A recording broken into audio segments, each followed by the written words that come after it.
Hey there, ladies and gentlemen, it's me, Dr. Donna. Welcome to week 38 of 9. Last week, I read Animal Farm. Here's what I have for you.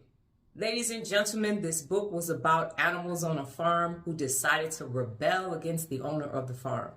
And the old boar had a meeting and said, hey, it's time for us to rebel.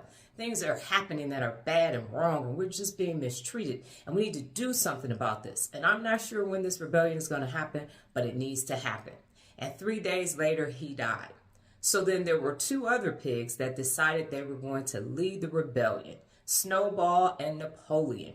And they got everybody together and they said, we're going to take over, we're going to get rid of Mr. Jones, and we're going to treat everybody fairly. We're going to run this farm ourselves. And so they did. They created a rebellion, ran Mr. Jones off, and they started making sure they were managing and governing themselves. They had commandments that they put together. They had rules. If it walks on all 4s, it's good. If it walks on 2s, it's bad.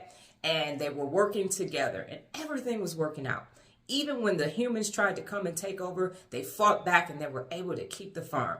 And then Napoleon and Snowball started getting into it. They never really got along, but they were going after it, and they both wanted power.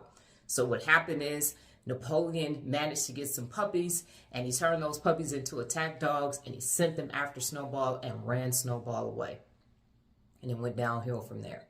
And then Napoleon started moving into the farmhouse, and he started sleeping in the bed, and those were all against the commandments. And Squealer kept telling all the farm animals, no, this is how it's supposed to be. And they kept updating and changing the commandments so that it was to the benefit of the pigs. And eventually the pigs basically turned into humans, and they turned the farm animals right back into the same situation that they were in before. And it was just as bad as it was when they were there with Mr. Jones. So what is the moral of the story? Plenty of people have read this book and they have their morals, and I'm going to tell you what I believe mine is, or for the Real Leader community. When is enough enough? When do you have enough? Because there actually is a line when everybody has enough and everybody is at the right spot and everyone is equal. And then greed steps in, and then it's never enough, to the point where the animals' rations were being just reduced and reduced and reduced, and the pigs were living fat off the hog. They were definitely getting bigger, and just the workers just kept having to work and work and work, and the pigs and the dogs just kept taking and taking and taking and taking and taking.